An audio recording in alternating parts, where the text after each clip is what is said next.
اگر اللہ کسی کو اپنا بیٹا بنانا چاہتا تو اپنی مخلوق میں سے جس کو چاہتا منتخب کر لیتا۔ وہ پاک ہے، وہی ہے اللہ جو اکیلا ہے، بڑا زبردست ہے۔ اسی نے آسمانوں اور زمین کو تدبیر کے ساتھ پیدا کیا ہے، اور وہی رات کو دن پر لپیٹتا اور دن کو رات پر لپیٹتا ہے، اور اسی نے سورج اور چاند کو کام میں لگا رکھا ہے، سب ایک وقت مقرر تک چلتے رہیں گے۔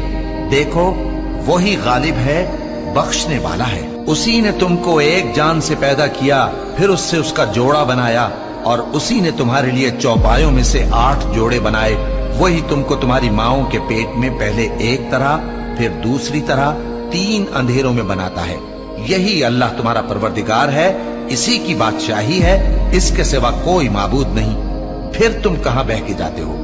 اگر ناشکری کرو گے تو اللہ تم سے بے نیاز ہے، اور وہ اپنے بندوں سے ناشکری پسند نہیں کرتا، اور اگر شکر کرو گے تو وہ اس کو تمہارے لیے پسند کرتا ہے، اور کوئی بوجھ اٹھانے والا دوسرے کا بوجھ نہیں اٹھائے گا۔ پھر تم کو اپنے پروردگار کی طرف لوٹنا ہے، پھر جو کچھ تم کرتے رہے وہ تم کو بتا دے گا۔ وہ تو دلوں کی پوشیدہ باتوں تک سے آگاہ ہے۔